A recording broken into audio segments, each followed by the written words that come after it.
Hi friends, welcome to my channel knowledge brings wisdom.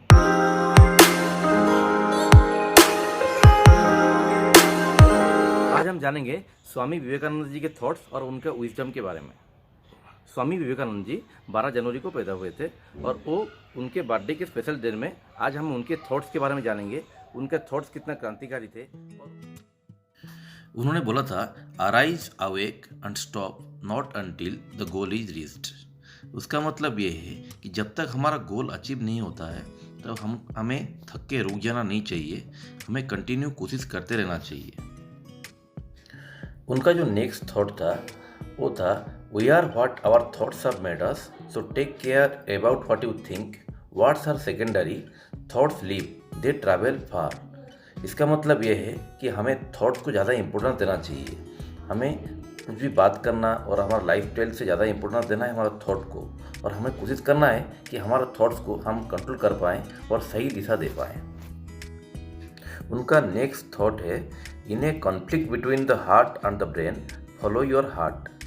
उसका मतलब ये है कि जब हम कोई भी असमंजस में हैं, हमारा माइंड में कन्फ्लिक्ट आ रहा है, ब्रेन कुछ अलग बोल रहा है, हार्ट कुछ अलग बोल रहा है, तो उस टाइम में हमें हार्ट को पहले सुनना चाहिए। स्वामी विवेकानंद जी का लाइफ जो है ज़्यादा लंबा नहीं था। वो सिर्फ 39 साल जिए थे, लेकिन उनका जाने के 5-6 साल पहले से ही उन्होंने बोल दिया था कि मेरा जो सोल है वो धीरे धीरे ग्रो कर रहा है, और उनका जो ग्रोथ है उतना ज़्यादा हो रहा है कि उनका बॉडी जो है वो 5-6 साल बाद उसको संभाल नहीं पाएगा और उनका डेथ होने का चांसेस रहेगा। स्वामी विवेकानंद के बारे में सबसे इम्पोर्टेंट बात जो है वो किताब को से बड़ा किताब को बहुत जल्दी ही मेमोराइज कर लेते थे। स्वामी विवेकानंद जी ने एक बार लाइब्रेरी गए थे और बहुत सारी किताबों को वो जस्ट ऐसे ही पन्ना पलटा रहे थे और उसको रख दे रहे थे, और किताब को ले रहे थे, पन्ना पलटा रहे थे और फिर से रख देते थे। और तब लाइब्रेरियन जो है तब देखे और बोले कि तुम क्या कर रहे हो, इतना इंपॉर्टेंट बुक्स है, तुमको तो ठीक से पढ़ना चाहिए। लेकिन स्वामी विवेकानंद जी ने बोला कि मैं ये सब किताब को ही पढ़ लिया हूँ। तब लाइब्रेरियन जो है वो उसको मजाक समझा, क्योंकि बोला कि अच्छा तुम सब पढ़ लिया है, तो वो सब बुक को लेके उन्होंने पूछना चालू कर दिया। जब लाइब्रेरियन ने उनको क्वेश्चन किया डिफरेंट बुक्स के बारे में, तब Vivekananda ji page by page जो है उनका आंसर दे पाए। स्वामी विवेकानंद ने अमेरिका के चिकागो जाने से पहले तब माँ शारदा से जब परमिशन लेने के लिए पूछे थे, तब माँ शारदा ने उनको एक परीक्षा लिया था। तब उन्होंने बोला था कि जो चाकू रखा हुआ है तुम उसको मेरे हाथ में दो। तब स्वामी विवेकानंद ने उनको चाकू हाथ में दिया था, और उनके बाद में माँ शारदा ने उनको परमिशन दे दिया था। तो स्वामी विवेकानंद ने पूछा कि तुम मेरे को कैसे परीक्षा लिया, ये तो कोई बहुत ही सिंपल काम था। तब माँ शारदा ने बोले कि तुम जब मेरे को चाकू दिया तब धार वाला हिस्सा जो तुमने अपने हाथ में पकड़ा, और लकड़ी वाला हिस्सा जो है मेरे को पकड़ाया। अगर कोई दूसरा होता तो धार वाला हिस्सा खुद दूसरे को पकड़ा था और लकड़ी वाला हिस्सा खुद पकड़ता। तब माँ शारदा ने बोला कि जब कोई भी प्रॉब्लम्स आएगा तो तुम खुद फेस करोगे और दूसरे को हमेशा सोल्यूशन प्रोवाइड करोगे। इसलिए तुमको अमेरिका जाना चाहिए और लोगों को सही रास्ता दिखाना चाहिए। शिकागो में स्वामी विवेकानंद जी ने अपना भाषण दिया था, तो सबसे पहले वो स्टार्टिंग में बोले थे कि brothers and sisters of America. तब लोगों ने 5000 लोग वहाँ पे थे और लोग बहुत खुश हुए थे और 5 मिनट तक ताली दिया था।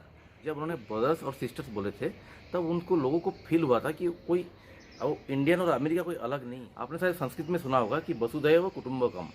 वही विवेकानंद ने भी बोला था कि सारा जो धरती है वो एक है, हम सबका माइंड जो है एक दूसरे से कनेक्टेड है और हम सब भाई भाई है, और इसीलिए उन्होंने अमेरिकन को ब्रदर्स एंड सिस्टर्स बोले थे।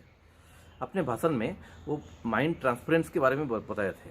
उनका मतलब ये है कि हमारा जो माइंड है वो दूसरे से कनेक्टेड है, एक दूसरे से कनेक्टेड है। कभी कभी आपने फील किया होगा कि हम लोग सोचते हैं तो हमारा जो रिलेटिव्स है, हमारा जो वो भी फील कर पाते हैं। हमारा माइंड जो है एक दूसरे से कनेक्टेड है, और हम अगर अच्छे से कुछ चीज़ को फोकस कर पाएंगे तो हम जान पाएंगे कि दूसरा आदमी भी क्या सोच रहा है, दूसरे का माइंड भी हम समझ पाएंगे। स्वामी विवेकानंद जी ने अपने भाषण में बोले थे कि education should be inside from our body.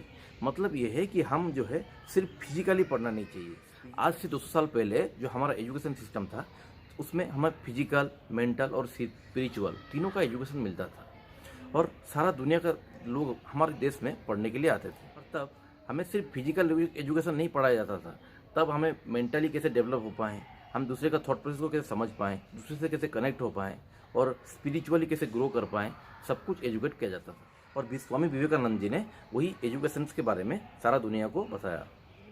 Swami ji ने अपने भाषण में लोगों को थॉट्स के बारे में बताया। लोग कोई भी एक्शन लेने से पहले हमें माइंड बहुत सारे थॉट्स आता है, तो थॉट्स को हम कैसे रूट तक कंट्रोल कर पाएँ उसके बारे में उन्होंने डिस्कस किया। और स्वामी जी ने बोला था कि थॉट्स को अगर हम कंट्रोल कर पाएँ, अगर हम थॉट्स को आने से पहले ही सही दिशा दे पाएँ, तब जाके हमारा एक्शन जो है वो सही डायरेक्शन में जा पाएगा। और स्वामी जी ने बोला था कि किसी को अगर माइंड को अपने कंट्रोल नहीं कर पा रहा है, अपने थॉट्स को कंट्रोल नहीं कर पा रहा है, तो उनको स्वामी जी को हेल्प लेने के लिए आ सकते हैं, तो स्वामी जी उनको हेल्प करेंगे। कि अपने थॉट्स को कंट्रोल करना इतना ईजी नहीं है, एक बहुत डिफिकल्ट टास्क है, बहुत ही फोकस्ड अप्रोच करना पड़ेगा, बहुत कंसंट्रेशन रखना पड़ेगा, बहुत टाइम देना पड़ेगा। अगर हम हमारा थॉट्स को कंट्रोल करना सीख गए तो हम अपनी ज़िंदगी में बहुत कुछ अचीव कर पाएंगे। शिकागो में जब स्वामी जी बाहर घूम रहे थे तब देखा कि बहुत सारे बच्चे जो है ऊपर से पानी के अंदर कुछ अंडे के छिलके हैं, उनको वो गोली मार रहे हैं और किसी का गोली जो है ठीक से लग नहीं रहा है।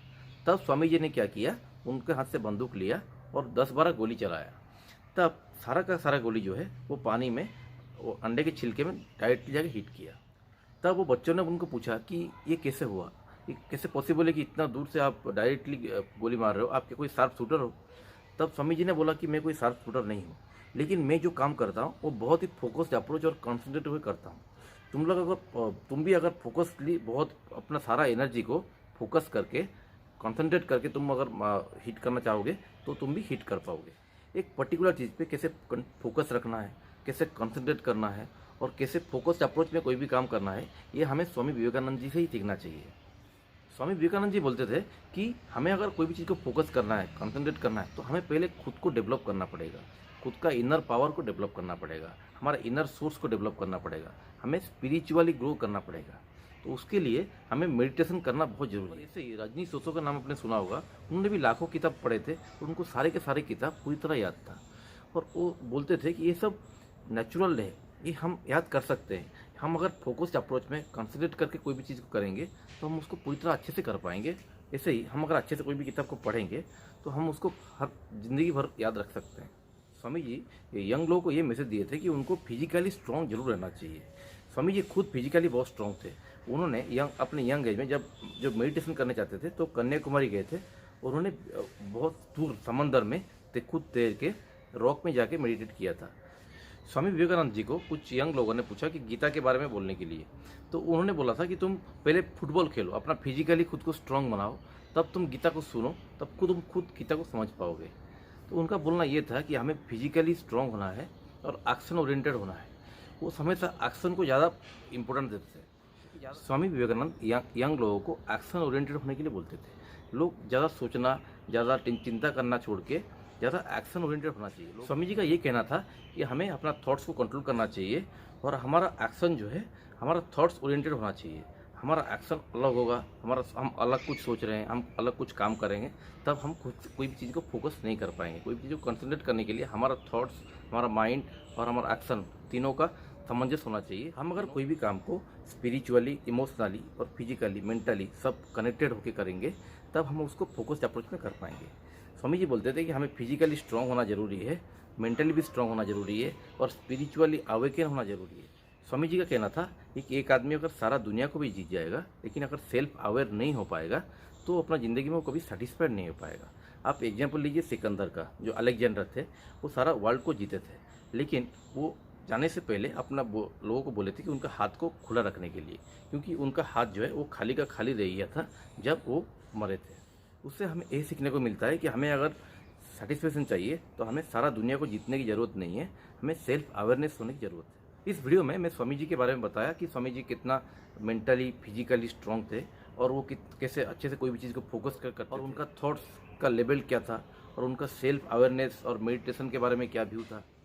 तो हम सबको स्वामी जी के बारे में अच्छे से जानना चाहिए और स्वामी जी जो बोल के हमें जो मैसेज हमें दिए हैं तो वो हमें फॉलो करना चाहिए, तब हम जिंदगी में सक्सेस जरूर अचीव कर पाएंगे। Be self aware to gain the knowledge, take the action in right time, then the knowledge brings wisdom.